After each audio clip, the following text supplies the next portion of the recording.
இந்தியாவுக்கு இந்த சீரீஸ் ரொம்பவே முக்கியம். எதுக்காக அப்படின்னா, உலக டெஸ்ட் சாம்பியன்ஷிப்போட இறுதிப் போட்டிக்கு முன்னேறதுக்கு அப்படிங்கிறது தான் வந்து சும்மா எல்லாருமே சொல்லிக்கிட்டே இருக்கக்கூடிய ஒரு விஷயமா இருந்தது.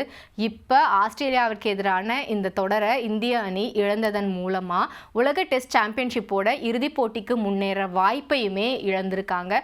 ஏன்னா இந்த 5வது டெஸ்ட் கிரிக்கெட் போட்டியில் இந்திய அணி ஜெயிச்சிருந்தால் மட்டும்தான் அவங்களுக்கான அந்த வாய்ப்பு அப்படிங்கிறது இருந்திருக்கும். அதுக்குமே வந்து இலங்கை மற்றும் ஆஸ்திரேலியா அணிகளுக்கு இடையிலான டெஸ்ட் கிரிக்கெட் போட்டியோட முடிவுக்காகலாம் இந்திய அணி காத்திருக்க வேண்டியதாக இருந்திருக்கும். ஆனால் அவ்வளோலாம் நீங்கள் வெயிட் பண்ண வேண்டாம் அப்படின்னு சொன்ன மாதிரி 3 நாளில் சிட்னி டெஸ்ட் கிரிக்கெட் போட்டி முடிவுக்கு வந்திருக்கு. இந்த உலக டெஸ்ட் சாம்பியன்ஷிப்பை பொறுத்த வரைக்கும் அது ஏன் வந்து இந்தியாவுக்கு ரொம்ப முக்கியமான ஒன்று அப்படின்னு பார்த்தோம்னா, கடந்த 2 முறை நடந்த போட்டிகள்லையுமே வந்து இந்திய அணி இறுதிப் போட்டிக்கு முன்னேறி இருந்தாங்க. முதல் போட்டி அப்படின்னு பார்க்கும்போது முதல் முறை நடக்கும்போது அந்த தடவை வந்து இந்தியாவுக்கு வந்து நியூசிலாந்து கூட பல பரீட்சை நடத்தினாங்க. இந்தியா வந்து தோல்வியை தழுவிட்டாங்க. அதுக்கப்புறமா பார்த்தோம் அப்படின்னா 2 வருஷத்துக்கு முன்னாடி 2023 நடக்கும்போது பார்த்தோம் அப்படின்னா ஆஸ்திரேலியாவுக்கு எதிராக தான் அந்த இறுதிப் போட்டியில் பல பரீட்சை நடத்தினாங்க. அந்த போட்டியிலையுமே வந்துட்டு இந்திய அணி தோல்வியை தான் தழுவினாங்க. ஸோ ஏற்கனவே 2 முறை இறுதிப் போட்டிக்கு போயும் கோப்பையை வந்து இந்திய அணி வெல்ல முடியல அப்படிங்கிற ஒரு கவலை ரசிகர்களுக்கு இருந்தது. அட்லீஸ்ட் இந்த முறையாவது வந்து 3வது முறையாக இறுதிப் போட்டிக்கு போய் கப்பை ஜெயிப்பாங்களா அப்படிங்கிற ஒரு எதிர்பார்ப்பு எல்லாருக்குமே இருந்தது. ஆனால் இப்போ அந்த எதிர்பார்ப்பு சுக்குநூறாக உடஞ்சி போயிடுச்சு. பட் இதில் இன்னொரு இன்ட்ரெஸ்டிங்கான விஷயம் என்ன அப்படின்னு பார்த்தோம்னா, ஃபஸ்ட்டு தடவை நடக்கும்போது நியூசிலாந்து வந்து கப்பை ஜெயிச்சிருக்காங்க. செகண்ட் டைம் வந்து ஆஸ்திரேலியா ஜெயிச்சிருக்காங்க. இப்போ ஆஸ்திரேலியா மறுபடியும் வந்து 2வது முறையாக டிஃபெண்டிங் சாம்பியன்ஸ் அப்படிங்கிற ஒரு அந்தஸ்தோட 3வது உலக டெஸ்ட் சாம்பியன்ஷிப்பில் வந்து களம் காண காத்துட்ருக்காங்க.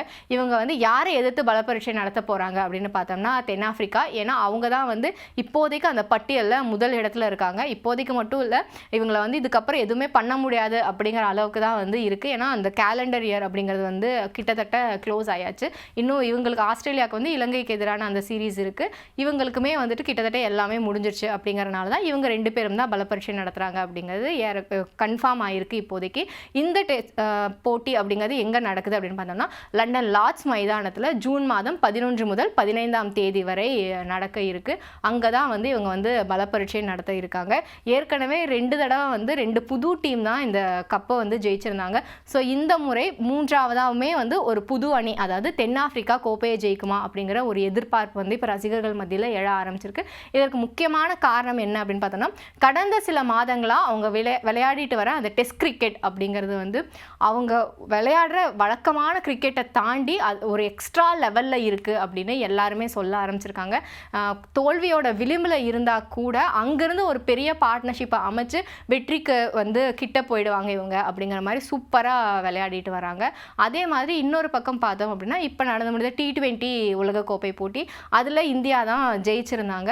ஆனால் அப்போ கூட ரன்னரப்பாக இருந்தது யார் அப்படின்னா சவுத் ஆஃப்ரிக்கா தான் இருந்தாங்க. ஸோ கடந்த சில மாதங்களே எடுத்துக்கிட்டால் கூட எல்லா வகையான கிரிக்கெட்டுமே வந்து ரொம்ப நல்லா விளையாடிட்டு வராங்க தென்னாப்பிரிக்கா. ஸோ மோஸ்ட் டிசர்விங் டீமாக இருப்பாங்க இந்த உலக டெஸ்ட் சாம்பியன்ஷிப்பை ஜெயிக்கிறதுக்கு அவங்க அப்படிங்கிறது ஒரு பக்கம் கணிப்பாக இருக்குது. இன்னொரு பக்கம் ஆஸ்திரேலியாவை பொறுத்த வரைக்கும் எங்கேயுமே வந்து எந்த வகையிலையும் அவங்கள வந்து நம்ம குறைச்சி மதிப்பிட முடியாத சூழல் தான் இருக்குது. ஏன்னா ரொம்ப நாளாக வந்து T20 உலகக்கோப்பையை அவங்க ஜெயிக்கலை அப்படிங்கிற ஒரு குறை இருந்தது. பட் அதை வந்து ஜெயிச்சாங்க. அதே மாதிரி உலக டெஸ்ட் சாம்பியன்ஷிப்போட ஃபஸ்ட் எடிஷனில் வந்துட்டு இவங்க வந்து குவாலிஃபையே ஆகலை அப்படின்னு சொன்னாங்க. ஆனால் செகண்ட் எடிஷனில் வந்து கப்பையே தட்டிட்டு போனாங்க. அதே மாதிரி ஓடிஐயில் வரும்போது அப்படின்னாலுமே இப்போதைக்கு அவங்க தான் வந்து டிஃபெண்டிங் சாம்பியனாக இருக்காங்க. ஸோ எல்லா வகையான கிரிக்கெட்லேயுமே ஆதிக்கம் செலுத்திட்டு வர ஆஸ்திரேலியா இதுலேயுமே வந்து டெஸ்ட் போட்டிகள்லையுமே வந்துட்டு ஒரு மிகப்பெரிய வெற்றியை பதிவு பண்ணி அந்த கோப்பையை வந்து மீண்டும் தங்கள் வசமே வச்சுப்பாங்க அப்படிங்கிற ஒரு கருத்து கணிப்புமே இருக்குது. இது 2ல் எது வந்துட்டு நடக்க போகுது அப்படிங்கிறதெல்லாம் பார்த்துக்க நம்ம வந்துட்டு இன்னும் ஜூன் மாதம் வரைக்கும் காத்துக்கிட்டு இருக்கணும்.